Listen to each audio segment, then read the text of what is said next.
Muy buenas tardes, bienvenidos todas las personas que nos seguís en esta nueva edición del Observatorio de Economía Global de la EOI. Tenemos hoy el privilegio de tener a dos personas que son auténticas expertas, ¿no?, en mirar hacia el futuro, ¿no?, al futuro de la Unión Europea con una visión estratégica, que nos van a hablar precisamente de autonomía estratégica europea. Coincidiendo con la presidencia española de la Unión Europea, Diego Rubio y su equipo han preparado un documento que es fundamental sobre este tema. Le vamos a pedir a Diego que nos haga una breve introducción. Diego es el director de la Oficina Nacional de Prospectiva y Estrategia País en Presidencia del Gobierno. Y tenemos, como decía, también la suerte de contar con Aurea Moltó, que es la directora de Red Elcano y también una experta en este tema.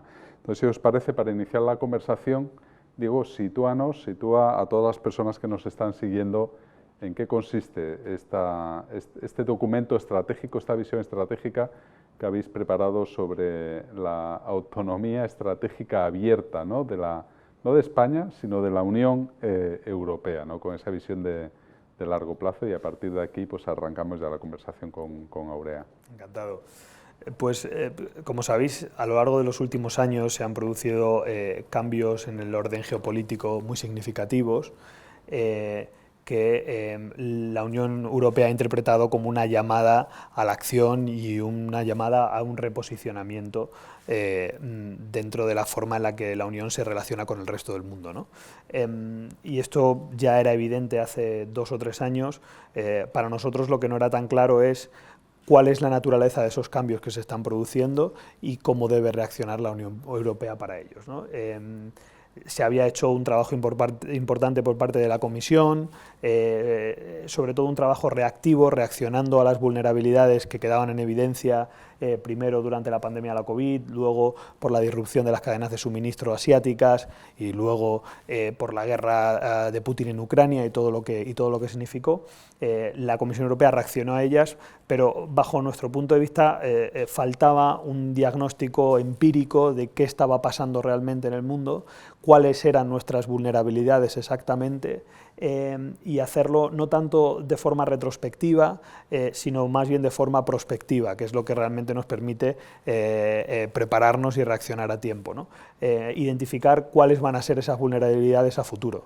Entonces, pusimos en marcha, convertimos este tema en la primera prioridad de la presidencia española de la Unión, y pusimos en marcha un proyecto que ha durado casi un año, en el que han participado un total de 250 expertos de 80 ministerios de los 27 Estados miembros, que durante un año hemos estado trabajando, intercambiando datos e ideas para tener un diagnóstico compartido del problema y una serie de propuestas para solucionarlos también compartidas, ¿no? A grosso modo, lo que viene a decir este documento de consenso es: el mundo está cambiando. Eso no significa que estemos necesariamente abocados a una fragmentación de la economía global.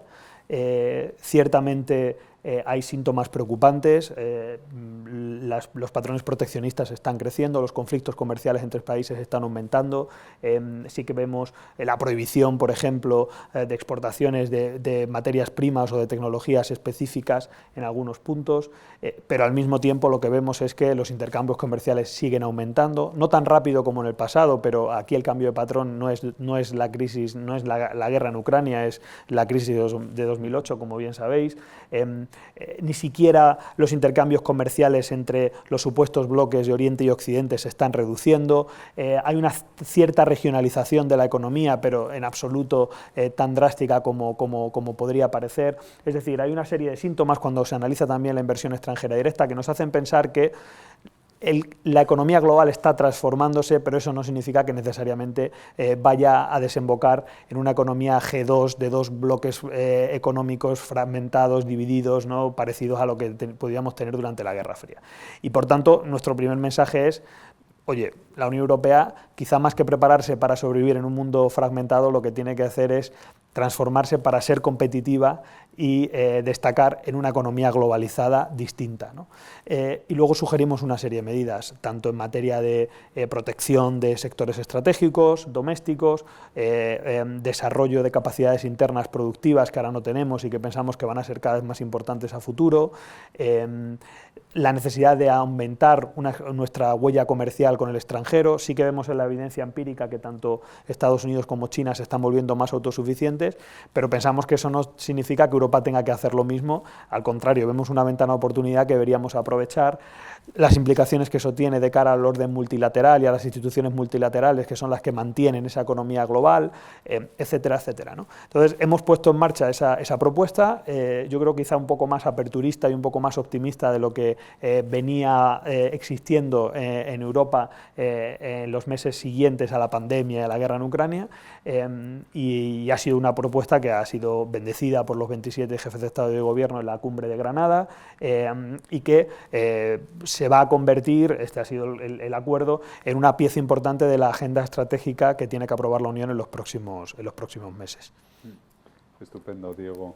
Le voy a pedir a Aurea que me haga una primera intervención, ¿no?, valorando este documento, y ya os lanzo una primera pregunta a los dos, ¿no? Es ¿cómo veis esta estrategia dentro del contexto geopolítico mundial y cómo podemos conjugar, ¿no?, esta apuesta que hace la Unión Europea con una palabra que sale repetidas veces, ¿no?, dentro del documento, que es el de seguridad, ¿no? Seguridad económica, seguridad en los suministros, en el fondo, seguridad para plantearnos transiciones tan importantes como las que tiene que llevar a cabo Europa, la digital y la transición energética, ¿no?, para hacer frente a este objetivo de convertirnos en una sociedad sin emisiones o emisiones neutras de gases de efecto invernadero en un horizonte tan cercano como 2050, ¿no? Aurea, adelante. Bueno, pues muchas gracias, Rafael, y gracias a EOI por contar conmigo. Yo he de decir que me has presentado como una experta en estos temas, y yo soy una experta generalista, que lo que he hecho, y ahí sí que creo que soy una experta, es a reunir a gente con mucho talento, que entiende muy bien el mundo y que tiene muy buenas ideas. Y en otro papel yo estaría ahí sentado entrevistándote a ti con Diego, pero me he arriesgado a intervenir, ¿no? Porque además, no solo porque conozco... Era una apuesta segura, Aurea. No solo porque conozco a Diego, me interesa mucho su manera de pensar y el trabajo que está haciendo, sino también porque he leído el documento y me ha parecido un documento fantástico, y que además es un documento que, digamos, es un documento más, entre otros cuantos que se están haciendo en Europa y que se están haciendo también en otros países en el mundo, que yo creo que van a definir muy bien el momento en el que estamos viviendo, ¿no? Centrada en el documento, primero que hacer un comentario, ¿no?, que me ha gustado mucho algo que ha dicho Diego, que es que más que reactivo es hacia adelante, y no es muy arriesgado en las conclusiones que quiere hacer del momento en el que estamos, ¿no? Es muy cauteloso en ese sentido. Es, bueno, se están produciendo unos cambios, es cierto, son innegables, pero no está claro cómo va a terminar esto, no está clara la posición de nadie en este contexto, están cambiando muchas cosas, muchos factores de poder, y también hay algo que me gusta mucho, que también es muy característico del análisis que hace Diego de la realidad, es que aparte de la cautela, es optimista o positivo, o sobre todo lo que yo veo es muy realista. Parte de la idea de no está para nada decidida la posición de Europa, y además Europa está en este momento en capacidad y en la posición de poder intervenir en este futuro, en este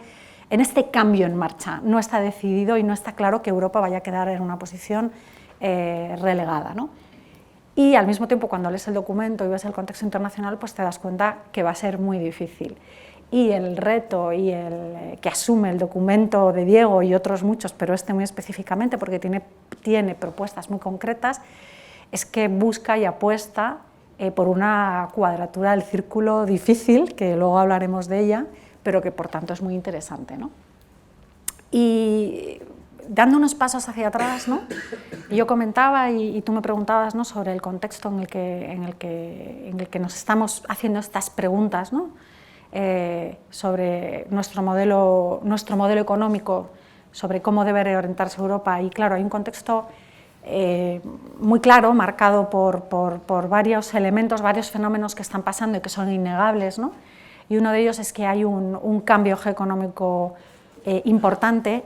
Yo además creo que el cambio económico viene ya de décadas atrás y me iría incluso también más atrás. Yo creo que fue evidente ya con la crisis financiera, pero me iría incluso a la entrada, por ejemplo, de China en la OMC, es decir, a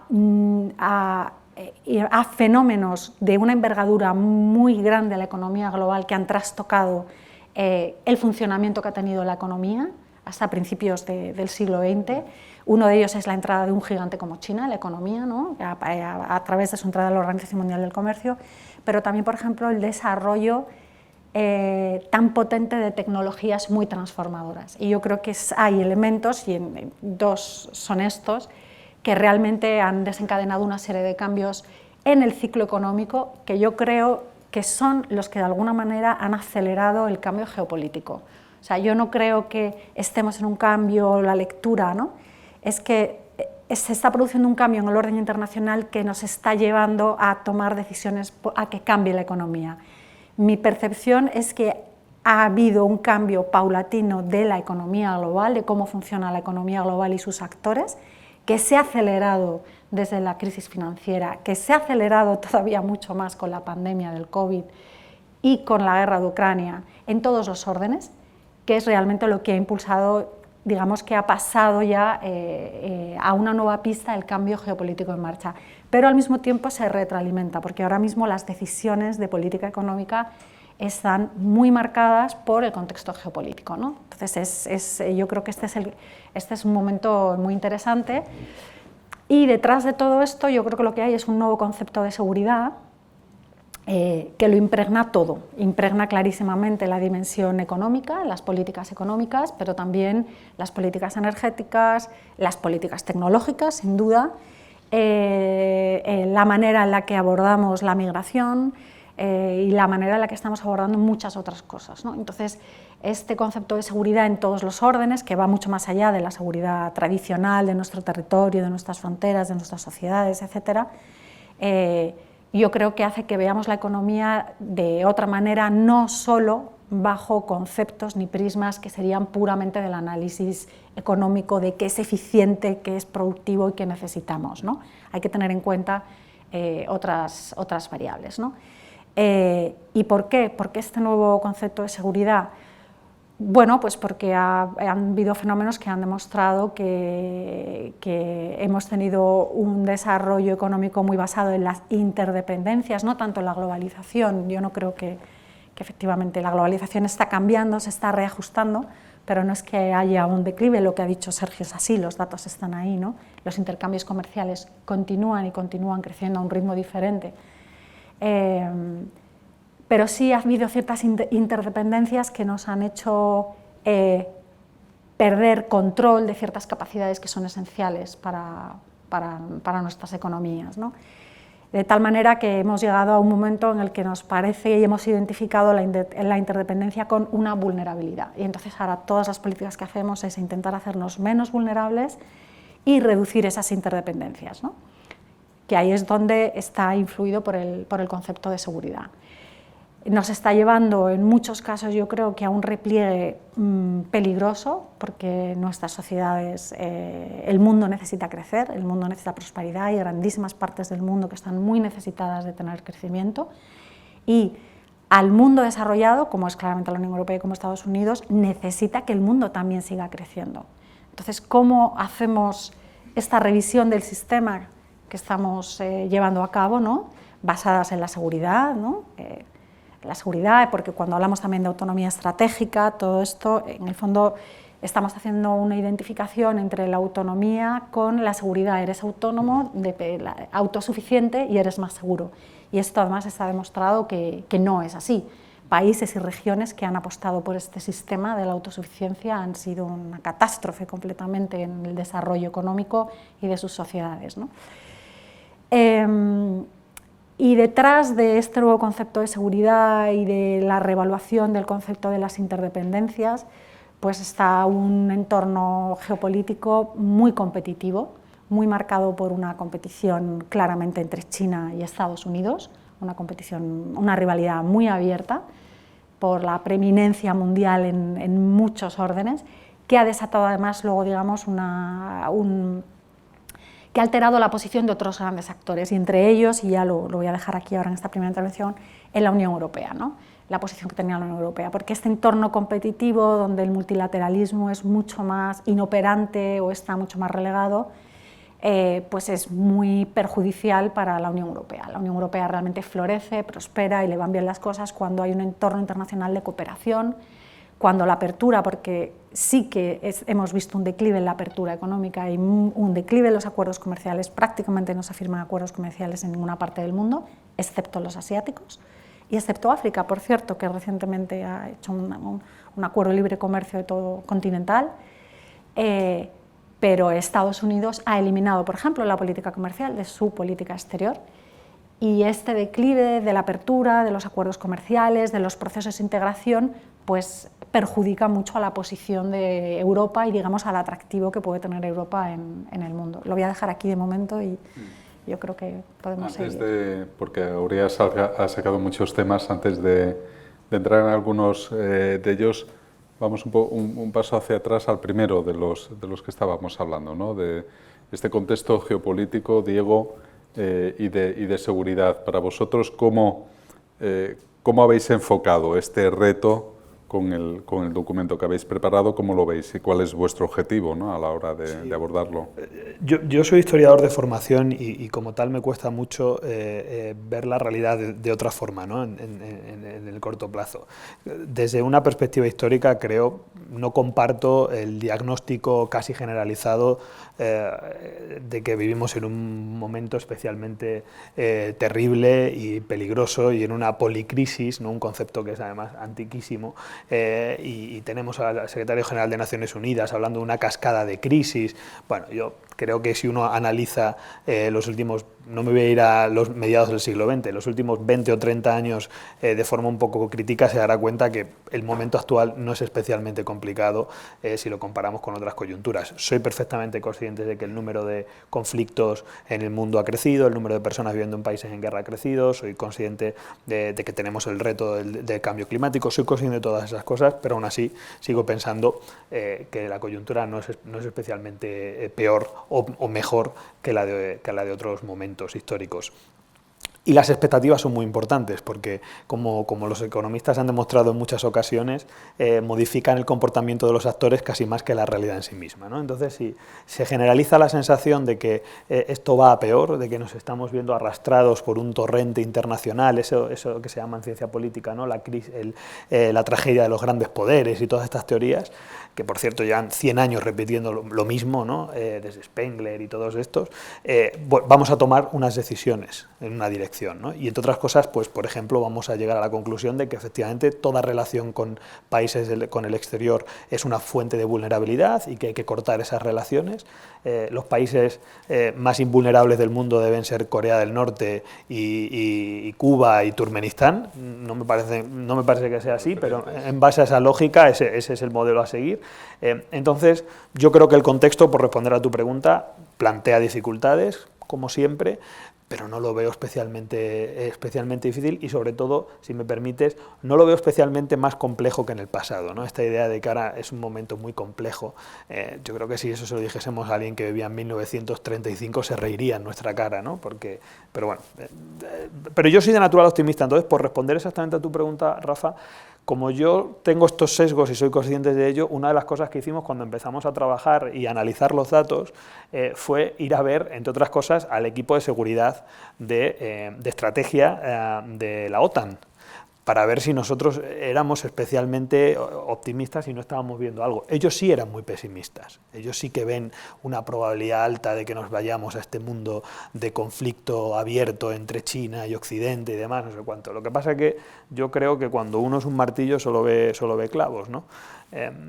Yo sigo siendo optimista y francamente a lo largo de un año de trabajo hablando con muchísima gente no llegamos, en mi opinión, es subjetivo, no llegamos a encontrar ningún argumento contundente empírico que a mí me hiciese pensar que estamos en un momento especialmente crítico y en un momento donde tenemos que echarnos todas las manos a la cabeza y empezar a buscar el bote salvavidas.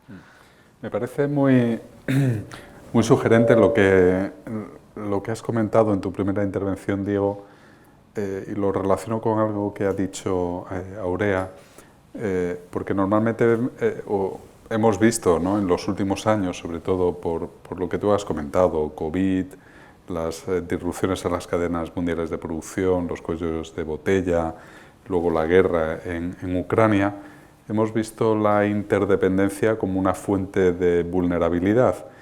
Y sin embargo, tú has sugerido ir en la dirección contraria, es decir, Europa tiene una serie de vulnerabilidades y si nos abrimos hacia otras partes del mundo podemos superarlas, que es darle la vuelta, ¿no?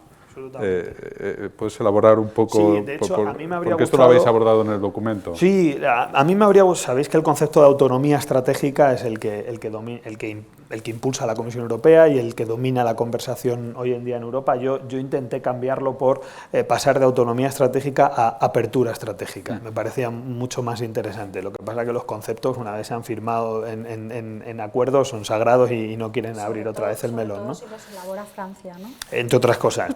Pero no, yo creo que esto se trata de apertura estratégica. Entonces, es un problema que Europa traiga el 99% del boron que consumen nuestras industrias, que se utiliza desde hacer polímeros hasta hacer semiconductores.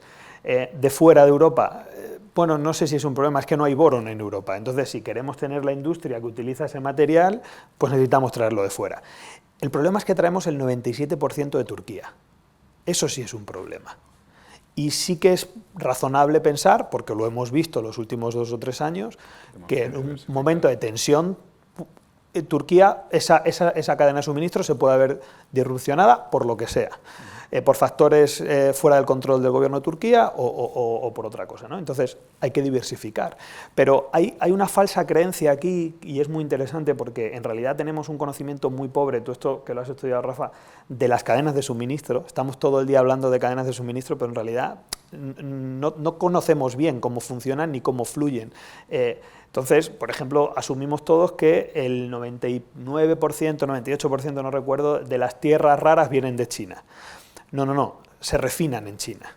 Y por eso el dato te sale que vienen de China, pero a lo mejor el yacimiento no está en China. Y desde luego, en la mayor parte de los casos, lo hemos mirado, no solo hay yacimientos en China, hay yacimientos en muchos sitios. Otras cosas que los estemos explotando o que tengamos relaciones comerciales con esos sitios. Entonces, la primera llamada nuestra es a la diversificación. Lo que verdaderamente te convierte en una economía resiliente es, bajo mi punto de vista, diversificar mucho tus cadenas de suministro y luego tener bienes de alta complejidad, producir tus bienes de alta complejidad y tener el control estratégico no de las cadenas de suministro completas, sino en fases específicas de esas cadenas de suministro, porque con eso ya basta, ¿no?, muchas veces. Aurea, has parado antes la línea argumental que estabas siguiendo cuando hablabas del conflicto comercial, bueno, que es, también mencionabas, es más que comercial, es tecnológico, es político, ¿no? En fin, la lucha por 2 potencias hegemónicas como son Estados Unidos y China, y hablabas de que Europa tiene que tener una estrategia. Eso es un reto, ¿no?, efectivamente, pero también es una oportunidad para Europa, ¿no? ¿Cómo lo ves? ¿Cuál debe ser el posicionamiento estratégico, crees, en tu opinión, ¿no?, de Europa, ¿no?, ante este conflicto, ¿no?, en el que, por cierto, muchas veces nos vemos obligados a tomar en asuntos específicos un posicionamiento, ¿no?, por ejemplo, con el tema de la guerra del 5G, ¿no?, la guerra tecnológica del 5G, ¿no?, tenemos que tomar un posicionamiento, ¿no?, desde Europa. ¿Cómo lo ves, ¿no? Pues lo veo como lo ven casi todos los países europeos, que es desde distintos puntos de vista, ¿no? Porque no todos los países europeos de la Unión Europea, me refiero, entienden entienden cómo debería ser la respuesta de Europa o cuáles son las oportunidades o el espacio que ahora mismo Europa debería tener en esta rivalidad entre China y Estados Unidos, ¿no? Es un problema para Europa, es una oportunidad también para Europa. Lo que es totalmente necesario encontrar una manera de relacionarse con China y con Estados Unidos que realmente esté alineado con nuestros intereses. Pero claro, esto es muy fácil de decir, es una simplicidad casi decirlo, y es muy difícil elaborarlo. ¿Por qué? Pues porque no todos los países dentro de la Unión Europea tienen, para empezar, la misma dependencia de China en su comercio, y tampoco el nivel de relaciones políticas no es el mismo para todos los países europeos, y sobre todo no todos los países de la Unión Europea tienen la misma visión hacia Estados Unidos y hacia la importancia de la relación transatlántica, por así decirlo, ¿no? Y luego el problema que hay añadido es que aquí el actor externo clave para nosotros, que es el que nos proporciona ahora mismo la seguridad en Europa, que es Estados Unidos, de alguna manera nos pide que basculemos hacia ellos, hacia una posición similar a la suya, ¿no? Que es una posición realmente pues, muy afirmativa hacia China, con sanciones, que también tiene la Unión Europea, por cierto, con medidas para proteger sectores, con prohibición de exportación, de control de exportaciones en algunos sectores, etcétera, ¿no? Y luego la relación con China pues no es lo mismo en todos los ámbitos, no es lo mismo en el ámbito comercial que en tecnologías críticas, entonces es muy complejo.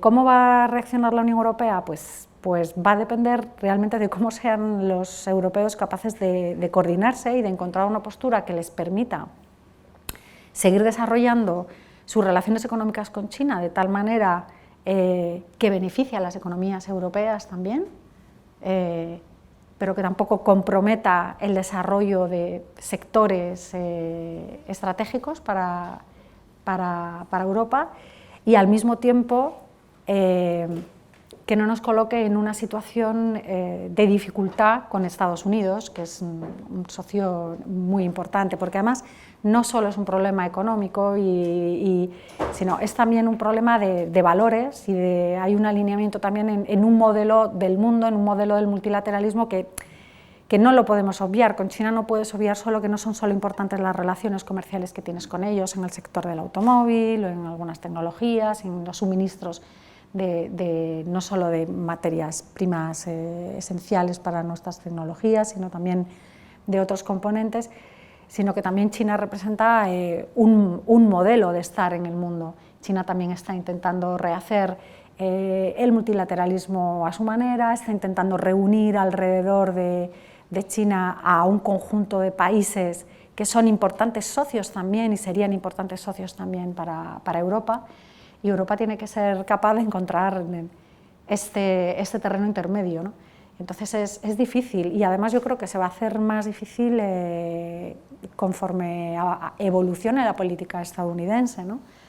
Porque, bueno, de todas formas no nos olvidemos que la política incluso de esta administración estadounidense hacia China ha sido incluso más dura que la que tuvo Trump hacia China, ¿no? Y en este sentido los europeos lo hemos visto, ¿no? Cómo ha hecho esto cada vez también la relación muy compleja con nosotros, porque incluso Estados Unidos ha tomado decisiones de política económica para ellos defenderse o actuar ante China que ha perjudicado también a los propios europeos.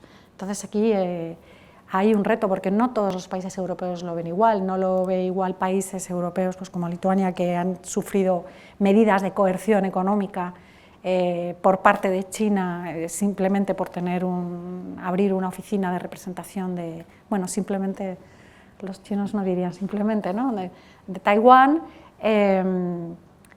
a un país como Alemania, pues, cuyo sector automotriz depende completamente del mercado chino. Entonces, aquí esta va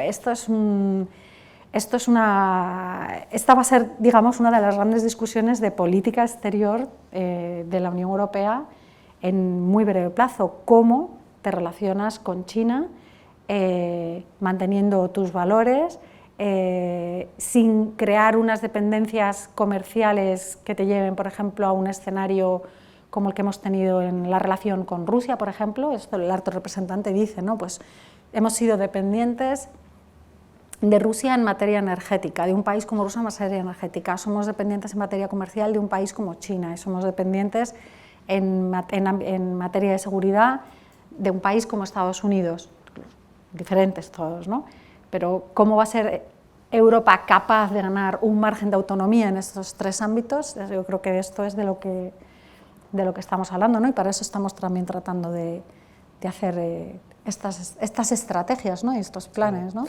Sí, totalmente de acuerdo. Yo solo introduciría un matiz, ¿no? por añadir una capa de complejidad, que cuando hablamos de que un país es dependiente de otro, esas dependencias son casi siempre cruzadas. Es decir, que tú necesites el producto X de un país no significa que ese país no necesite venderte a ti el producto X. Entonces, en general, yo creo que Europa, como una cuarta parte de la economía mundial y como el mayor agente comercial del mundo, y como un powerhouse en muchas industrias, es normal que tenga una dependencia de terceros países en materias primas, en componentes tecnológicos y en tantas otras cosas, ¿no? Insisto, no es malo. Lo malo sería no tener dependencia con ninguno, eso sería el mal síntoma, ¿no? Yo creo que lo que ha fallado es, por un lado, la confianza entre socios, y por otro lado hay que diversificar esas dependencias, lo cual no es incompatible con otro discurso diferente, que es: Europa ha perdido el tren, o ha dejado de ser competitivos, o ha dejado de invertir en determinadas industrias y en determinados sectores que hoy ya es evidente van a ser muy importantes a futuro. El ámbito digital es el más obvio. En un país como España, incluso, las empresas que más empleo generan ya son empresas del ámbito digital, son además las que pagan los mejores salarios. Es evidente que lo digital va a ser una parte cada vez más significativa de las economías avanzadas, y lo que nos tenemos que preguntar como continente es si queremos no ser competitivos en ese ámbito. Pero esa es una historia diferente a nuestra dependencia con terceros, creo yo. Y además, antes de abrir y dar paso a las preguntas, que tenemos a muchas personas interesadas sobre este tema aquí en la sala y también las que nos están siguiendo, ¿no? Pero aprovecho para comentar que algunas de las personas que nos siguen en directo, online, están en América Latina, ¿no? Entonces, claro, esto de planteabas, no solo ver las relaciones comerciales como una cuestión de seguridad, sino también relaciones entre socios entre los cuales esas relaciones comerciales pueden ser beneficiosas para ambos al mismo tiempo, ¿no? Y, obviamente, muy ligado a esta iniciativa de la autonomía estratégica europea, pues está también la reciente, ¿no? de Europa de abrirse al mundo, ¿no? A través de inversiones, etcétera, ¿no? Que es una manera de plantear políticas que sean win-win tanto para Europa como para otras regiones, como por ejemplo América Latina, ¿no? Donde recientemente pues, han estado los políticos de la Unión Europea pues, de gira, ¿no? por estos países, ¿no? Así es, sí. En los últimos meses hemos visto cómo desde la Comisión se ha hecho un esfuerzo creciente por aumentar el global engagement de Europa con el resto del mundo, con el Global Gateways y otras iniciativas, los acuerdos comerciales que se están negociando bajo la presidencia española, la esperanza nunca apagada con el acuerdo de Mercosur, y además es que la ventana de oportunidad está ahí, ¿no? Insisto, Europa es el primer socio comercial de más de la mitad de los países del mundo.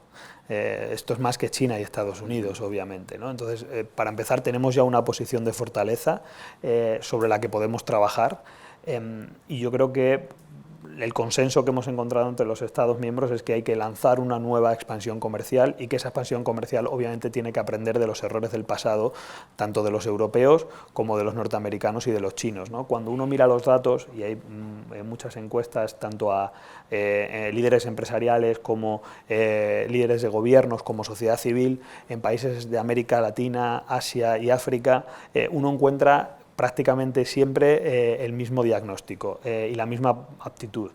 Estos países reconocen a China como la principal fuente de inversión. Si quieren dinero, miran a los chinos y hacen bien. Si quieren defensa, miran a los norteamericanos. Para todo lo demás, miran a Europa. Siguen identificando a Europa sistemáticamente, y esto es cierto para países que están en frontera con China y en el cono sur, siguen identificando a Europa como la referencia, el modelo al que quieren imitar, y cuando haces preguntas específicas de con qué países crees que debería ampliar las relaciones comerciales, sistemáticamente señalan a Europa o a países europeos. Lo que pasa es que los europeos tenemos que aprender de los errores de otros y los propios, y entender que la mayor parte de estos países no quieren ya una relación comercial donde nosotros les ayudamos a desarrollar su sector primario. Por ponerlo con una imagen gráfica, les pagamos las minas, los campos de aceite de palma y las carreteras y los puertos que necesitamos para llevarnos esa materia prima a nuestros países.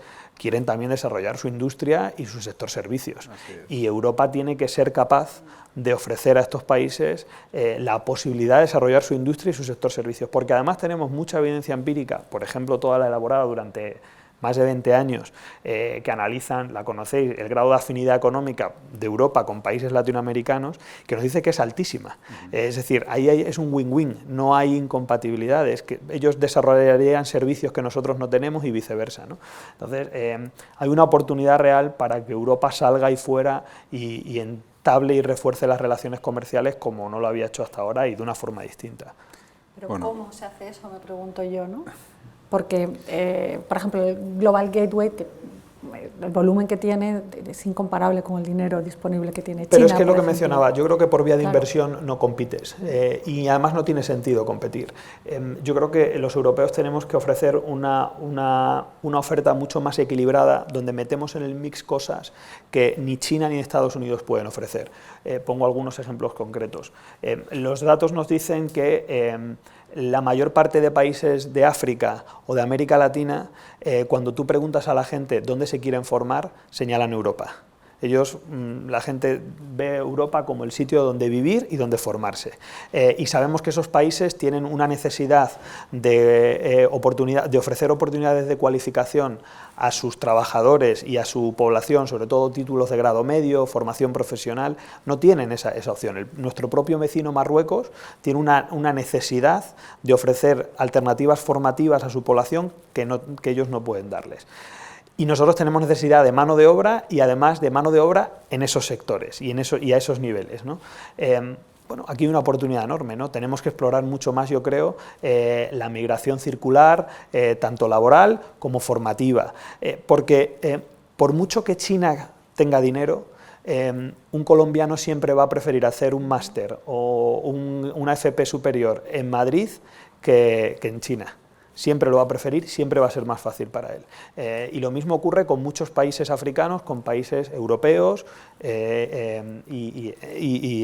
incluso con países asiáticos, países que están muy cerca de China y que sin embargo miran a Europa como el lugar donde formarse y donde crecer. Entonces, eso es solo un ejemplo, se pueden poner otros muchos. Muchísimos, ¿no? Más. Llevamos, aunque parezca mentira, 45 minutos ya, nos quedan solo 15. Vamos a abrir, si os parece, porque me consta que hay personas interesadas en la sala.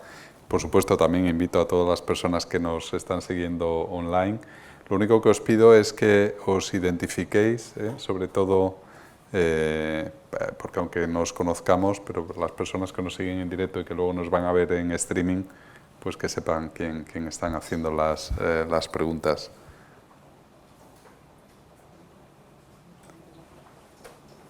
Alejandra Quindelán.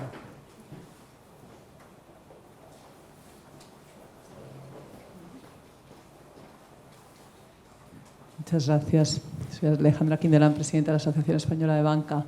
Lo primero, felicitarte, Diego, por ese informe. La verdad que yo lo leí porque tuvimos un evento en la COE y tuve la ocasión de estudiarlo, y es una agenda que nos debe servir de faro a todos, ¿no? Luego tiene las complejidades y los matices que habéis comentado aquí, que enriquecen mucho, la verdad, cuando os escucho hablar, pero que es verdad que está sentado sobre 3 pilares muy claros que son difíciles de contestar, ¿no? Reforzar las capacidades de producción propia, más eficiencia en la utilización de los recursos que tenemos y reequilibrio de las relaciones comerciales, ¿no? Luego todo eso abre mundos enteros de cosas.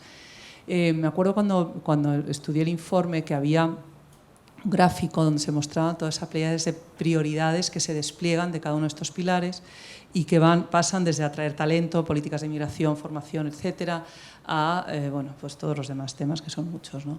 Y yo siempre pensé que en ese espacio en blanco que quedaba en medio de ese gráfico faltaban 2 palabras, crecimiento y competitividad, para aunar todo, para tener una clara prioridad de que esto solo lo podemos hacer si crecemos, somos competitivos, para generar el progreso social que necesitamos y las expectativas de mejora en todos los ámbitos. Tú has mencionado competitividad también en tu introducción. Y quería ver si te encaja esa idea, porque también estamos en un mundo en el que de repente oyes hablar de otras teorías, ¿no? Del decrecimiento, que estábamos hablando antes de que tú llegaras, que a mí me llaman un poco la atención. Yo creo que sin crecimiento no conseguimos trabajar en ninguna de las 3 cosas que quiere enfocarse la agenda, pero quería ver tu opinión sobre eso, y muchas gracias. Claro. Gracias, Aurea. Muchas gracias. Comento y luego, si te apetece... Recordaréis que no hace mucho un líder europeo dijo que la era de la abundancia había terminado, ¿no?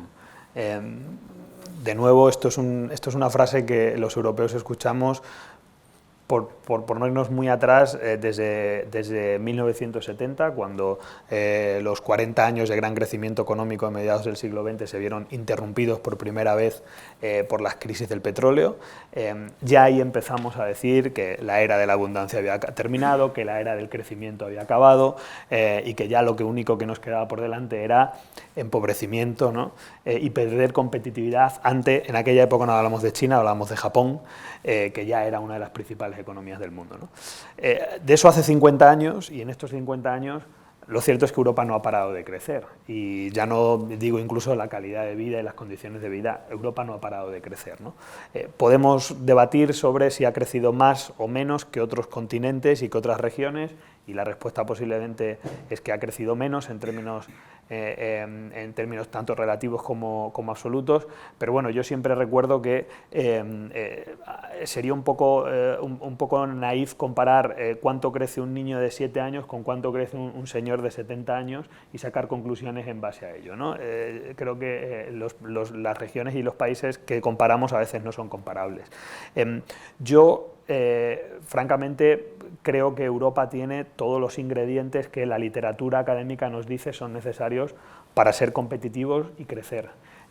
Nosotros hemos hecho un análisis cuantitativo de ver con indicadores muy evidentes, medioambientales, económicos y sociales, que sabemos que son fundamentales, ¿no? Y vemos que Europa está siempre primero, el segundo o el tercero del mundo, muy a menudo por encima de China y Estados Unidos, muy a menudo compitiendo con China y Estados Unidos, a veces por debajo, ¿no? Pero en materia de nuestra capacidad, por ejemplo, en capital humano, en nuestra capacidad para crecer de forma sostenible, estamos claramente muy por delante de otras regiones, ¿no? Yo creo que vamos a seguir creciendo y vamos a seguir prosperando, estoy prácticamente convencido. Creo que la forma en la que creceremos cambiará, que ya está cambiando. Y el viejo debate, la forma en la que medimos el crecimiento cambiará, ya está cambiando. Con lo cual, yo no creo en las teorías decrecionistas, no creo que haya... me gusta recordar que ya en 1960 y en 1970, sobre todo a partir de 1972, se publicó una oleada de informes académicos muy sesudos que venían a demostrar que el crecimiento había acabado, que ya era físicamente imposible crecer más, que iba a haber un colapso demográfico, etcétera, etcétera, y lo cierto es que ninguna de esas proyecciones se cumplieron, entre otras cosas porque esos informes fueron incapaces de anticipar las ganancias de productividad y las transformaciones en el conocimiento que se iban iban a producir, y es normal que no pudiesen. Ya Karl Popper, el filósofo, nos indicó que una de las cosas que no se puede predecir a futuro es epistemológicamente imposible, es el grado de desarrollo del conocimiento en una sociedad futura. Eso es la paradoja del conocimiento, decía Popper, no hay tiempo para explicarlo, pero es decir, yo estoy convencido que las ganancias de productividad que vamos a cometer en los próximos años nos van a permitir seguir creciendo y seguir prosperando, a pesar de que vamos a reducir mucho nuestra huella medioambiental, que tenemos que hacerlo, y vamos a reducir nuestro consumo de recursos naturales y demás, ¿no? Pero lo pienso porque, solo pongo un par de ejemplos, ¿no? Los hogares españoles hemos reducido en más de un 20% nuestro consumo de agua en las últimas décadas. Yo no conozco a nadie que se duche menos, o que lave menos la ropa, o que beba menos agua en su casa, o que riegue menos las plantas, y sin embargo se ha reducido un 20% el consumo de agua. Europa recicla ya al año más de 25 millones de toneladas de chatarra y la reutiliza para hacer acero y para hacer muchísimas cosas que hace apenas 20 años no reciclábamos. O sea, hay muchos indicadores que te hacen pensar que las ganancias de productividad van a ser enormes. Yo sé que esto se puede identificar como tecnooptimismo. Yo no estoy de acuerdo. Creo honestamente que vamos a seguir creciendo. Ahora bien, ¿vamos a seguir creciendo al 7% como se creció en el pasado? Pues probablemente no.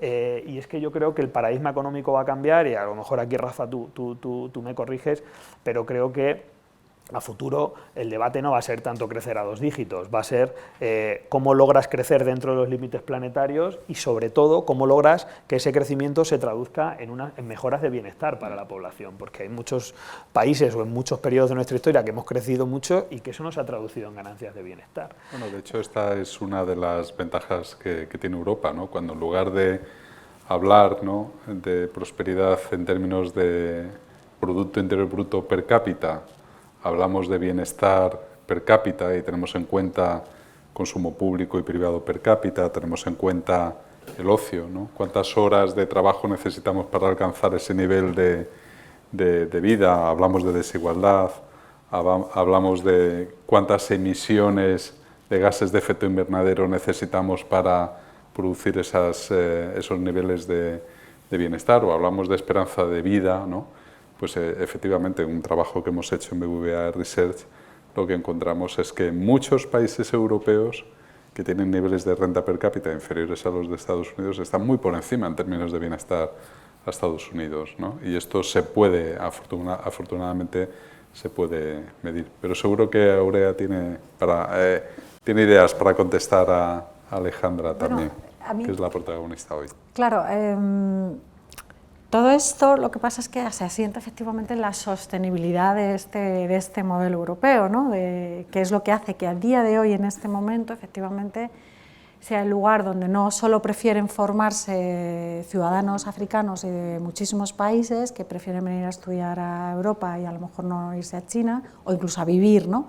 Y que es como el modelo. Esto se tiene que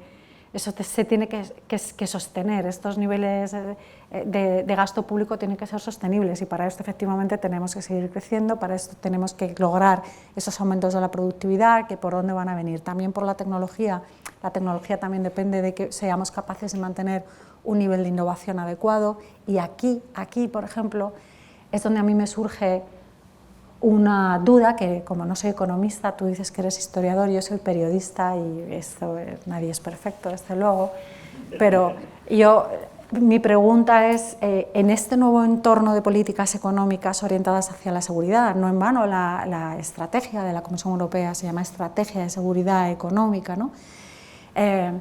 Y todas las medidas orientadas a la autonomía estratégica, a mí me llevan también a preguntarme qué espacio dejamos para poder seguir innovando, es decir, y para poder aumentar nuestra competitividad también, ¿no? Porque lo que estamos viendo hasta ahora es que digamos que son estrategias muy basadas en subvencionar para aumentar y fortalecer sectores industriales, para dotarnos de capacidades también, y en regulación también. Entonces, Sí, pero fíjate, esta creencia dominante, ¿no?, de que Europa solo es buena regulando y los otros innovan y nosotros solo regulamos, ¿no? La evidencia empírica no nos dice eso, es decir, los datos nos dicen que de los 10 países más innovadores del mundo, varios están en Europa, muchos están en Europa. Los datos nos dicen que de los países que más invierten PIB en innovación, quiero recordar que 7 de ellos están en Europa.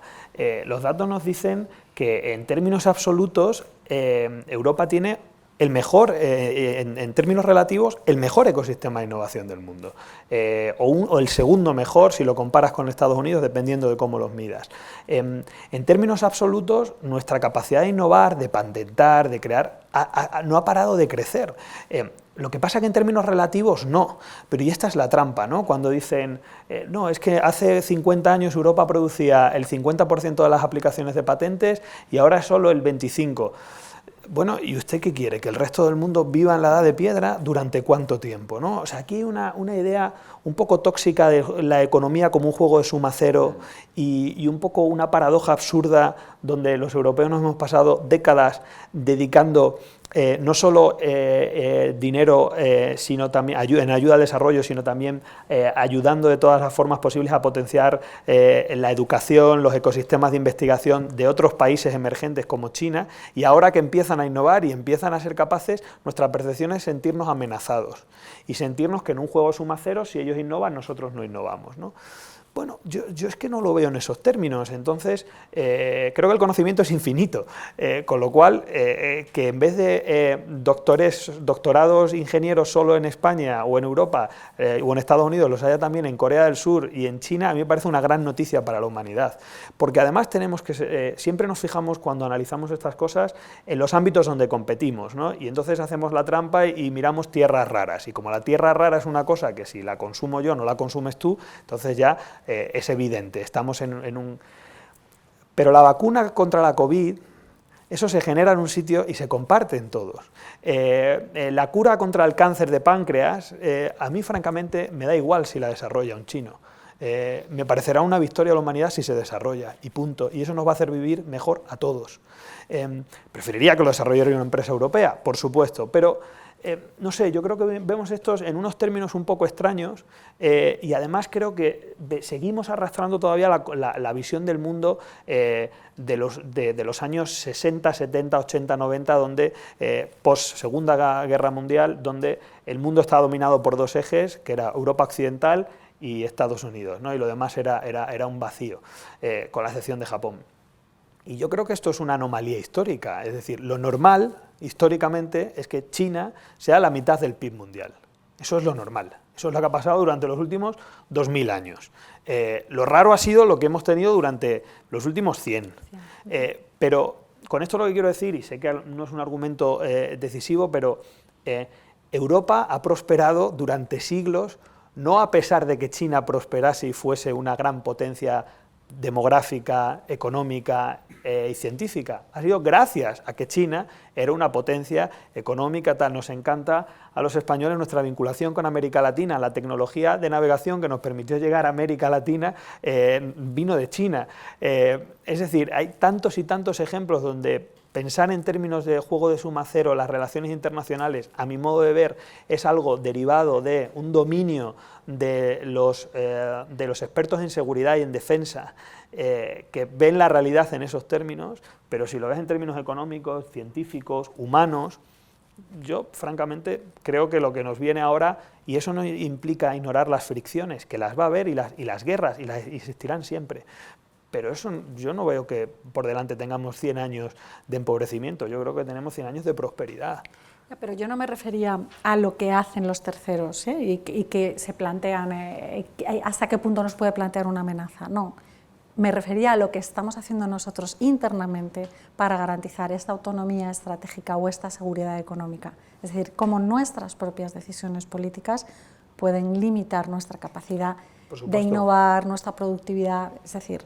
Pero yo creo que hay un consenso europeo en que tenemos que apostar más por la innovación, y se está haciendo, lo cual no es incompatible con decir, y aquí abro el melón de la seguridad económica, por lo que entiende la Comisión de Seguridad Económica, que es oye, vamos a monitorizar y a limitar la inversión extranjera directa, a lo mejor en determinados sectores estratégicos, o vamos a garantizar el ownership de empresas europeas en determinados ámbitos estratégicos, o vamos a asegurarnos de que el hecho de que el 95% de los servicios digitales que consumimos los europeos sean provistos por empresas norteamericanas no suponga un riesgo en seguridad para los europeos. Vamos a ajustar la legislación para que eso no sea así. Yo no creo que sean cuestiones incompatibles, ¿no? Es verdad que siempre en materia de seguridad económica mezclamos a China con el resto de países del mundo y es tramposo porque lo que subyace muchas veces detrás de nuestras decisiones en materia de seguridad económica es el hecho que tenemos un déficit comercial con China inmenso y que sin embargo tenemos un surplus comercial con Estados Unidos inmenso. Con lo cual ahí ya cambia mucho la historia. La conversación es fascinante, pero vamos a abrirnos también como la autonomía estratégica. Por supuesto. ¿Alguna Perdón, pregunta? que nos enrollamos Estamos fuera de tiempo, pero vamos a dar paso al menos a una última pregunta, en este caso por Elena Pisonero. No sé si se oye, sí.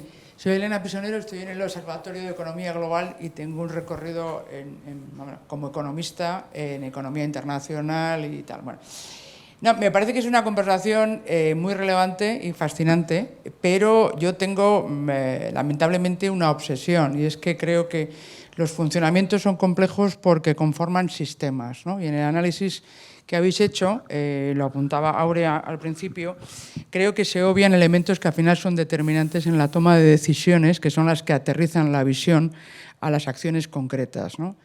Que son las reglas de juego. Es decir, hay un cambio muy relevante, mencionabas en los años 70, yo que soy boomer, efectivamente sí que creo que esa ha sido la mejor época de la humanidad y hay un riesgo de perder esa gran época que fue de desarrollo y de crecimiento porque había unas reglas comunes. Es verdad que las fijaban unos y los demás no tenían más remedio que cumplirlas y querían acceder a ser proveedores de los grandes países desarrollados, la OCDE, por decir el ámbito un poco más de relevancia, ¿no?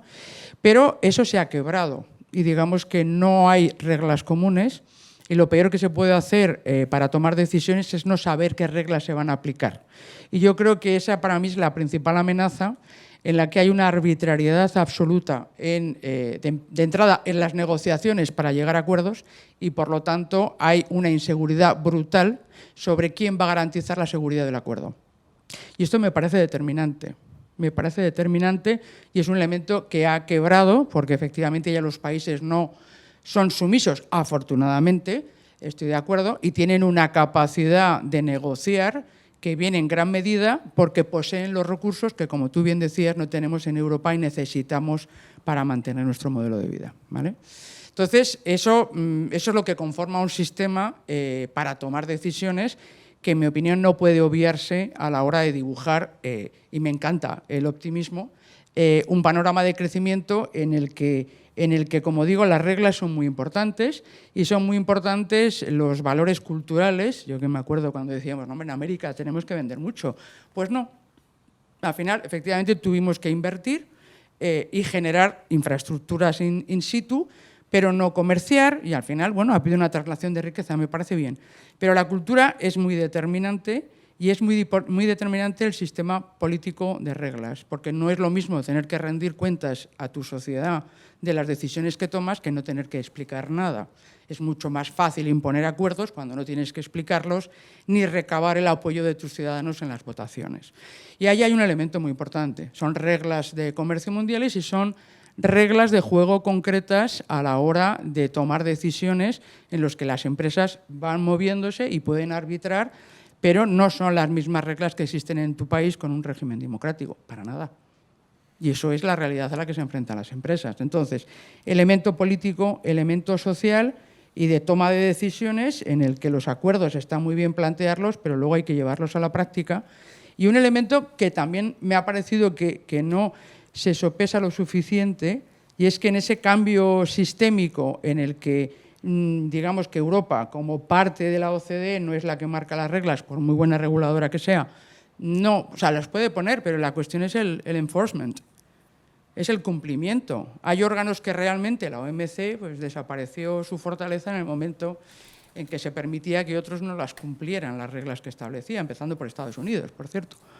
Entonces, está muy bien fijar las reglas, pero hay que asegurar que se cumplen. Si no, hay arbitrariedad y entonces lo que se genera es una incertidumbre, que es lo peor para tomar decisiones. Y hay dos elementos importantes.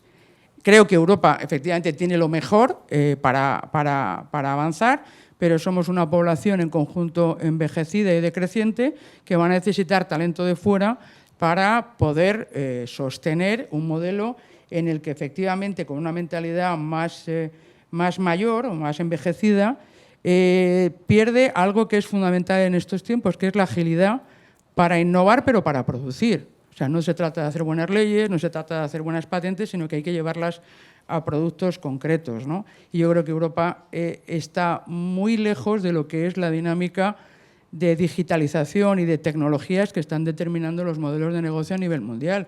No me parece una cuestión menor, en absoluto.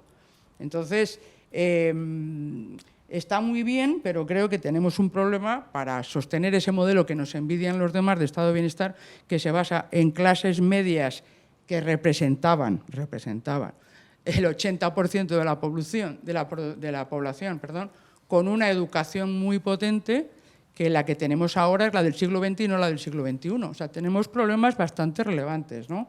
Que bueno, no es que me quiten el optimismo, pero creo que está muy bien la opción y me parece que esa visión es muy importante, pero creo que en la práctica la sociedad europea sigue creyendo que el modelo o el sistema funciona con independencia de lo que haga cada uno de los ciudadanos, y no es verdad. Sí. Unas notas de prudencia para acabar y Sí, por muy parte rápido. de Elena, comentarios. Muy rápido. Yo estoy de acuerdo contigo, Elena, en que las reglas son muy importantes, ¿no? Y que buena parte del grueso del crecimiento y de la prosperidad que hemos vivido global en las últimas décadas no habrían sido posibles sin esa arquitectura multilateral, ¿no? Donde no estoy de acuerdo contigo es en la idea de que ya se ha quebrado, ¿no? El sistema se ha roto. Yo, mirando los datos, como pueden ser el volumen de intercambios comerciales dentro de FTAs o dentro de marcos legales establecidos, que sigue creciendo, no ha decrecido, sigue creciendo. O cuando miro, por ejemplo, el volumen de conflictos comerciales en organismos como UNTAC y demás, que es verdad que ha tenido un repunte en los últimos años, pero desde luego no hay un cambio de paradigma, ni mucho menos. Yo no creo que el modelo esté quebrado. Lo que creo es que está en un momento de fragilidad donde, es verdad, o le sometemos a unas transformaciones significativas o sí que hay una posibilidad de que se quiebre muy real, a la que no nos habíamos asomado en muchas décadas, ¿no? Porque efectivamente por dibujar una edad de oro de esa arquitectura reciente, ¿no? Que yo creo que iría desde la caída del muro a la entrada de China en la OMC, pues eso es verdad que no estamos en ese momento dulce, ¿no? Pero fijaos que, y ahí yo creo que sí que es esencial, y es una cosa que hemos intentado pelear, y es difícil porque las posturas de los países varían mucho, sobre todo aquí yo creo que hay mucha discrepancia, especialmente con los socios grandes. España tiene una posición mediana y entonces es, yo creo, más versátil en este ámbito, que es la gran exigencia para redinamizar esos organismos multilaterales que son los que velan por las reglas, es, aparte de cuestiones de transparencia y eficiencia y rendición de cuentas y demás, es la representatividad de esos organismos. Y la realidad es que en la mayoría de ellos países como China u otros países emergentes apenas tienen voz y voto, y ellos consideran que esas reglas que emanan de esos organismos no son lo suficientemente sensibles a sus realidades y a sus sensibilidades, ¿no? Y aquí hay grandes países tradicionales occidentales que no quieren tocar el tema de las cuotas y dar más representatividad a estos países, y hay otros países que piensan que ceder poder nunca es bueno, pero la alternativa, y ahí estoy de acuerdo contigo, en la emergencia es que se creen organismos multilaterales paralelos, con sus propias reglas, ¿no? Y yo creo que la llamada a la puerta masiva de los BRICS en los últimos meses es una llamada a la atención. El día que haya 3 organizaciones mundiales del comercio es como si no hubiese ninguna, ¿no? Y eso es un riesgo real que tenemos que navegar. Por eso nosotros en el informe decimos, oye, hay que impulsar esto. Lo que pasa es que es un tema donde no hay consenso entre los Estados miembros, ¿no? Y cedo aquí, y paro aquí, solo un último comentario, lo de la población envejecida, cierto, Pero bueno, yo soy de los que cree, recordemos que esto es un problema de todos los países desarrollados, no solo de Europa, ni de España, ni de Estados Unidos, todos los países desarrollados, ¿no? Japón tiene el mismo problema, y luego la paradoja está en que los países que no tienen un problema de pérdida de población tienen un problema de exceso de población, que puestos a elegir yo no sé qué problema preferiría. La verdad, pero países con una pirámide demográfica perfecta, por cómo se produce el cambio demográfico, no existen. Es decir, ninguno está contento. Tienes forma de diamante, tienes forma de pirámide, ninguno está contento, ¿no? Aurea, han salido muchos temas, pero vamos a aprovechar tu ventaja comparativa como periodista, que has dicho. Danos un titular de lo que hemos tenido esta tarde, de la discusión de esta tarde. Vale, pues ya sé que te lo pongo muy difícil, lo voy a centrar en pero si alguien puede, eres tú, mejor que nosotros. Lo voy a centrar en un titular que me cuesta mucho hacerlo, como a todo el mundo, me has dejado lo más difícil, pero yo creo que de todo lo que estamos hablando, que está en Europa en el centro, ¿no? De todo lo que tenemos que hacer, hay una cuestión crucial, que es lo que acabamos de hablar ahora todos, y es que lo tenemos que hacer con otros, y precisamente el hecho de ser capaz de hacerlo con otros fuera de Europa, yo creo que es lo que nos va a situar como un actor importante a nivel internacional, nos va a dar poder, va a hacer que vuelvan a ser activos, digamos, políticas nuestras como son el comercio, clarísimamente también, y la integración, y es lo que probablemente es la mejor garantía que vamos a tener para mantener un sistema multilateral, o no para mantener, sino para renovar el sistema multilateral que ya tenemos con los ajustes que es necesario hacer para poder incluir a los otros que necesitamos, para poder nosotros mantenernos también como una potencia con un papel, con un papel interesante, ¿no? Entonces, yo diría que de todo lo que estamos hablando, se llame autonomía estratégica, se llame seguridad económica, la salida para Europa es hacerlo con otros, y probablemente toda la complejidad que tiene Europa en sí mismo, en su funcionamiento, incluso internamente, yo creo que es un referente y es un modelo que puede ser muy interesante precisamente para que otros puedan colaborar entre ellos y como nosotros, ¿no?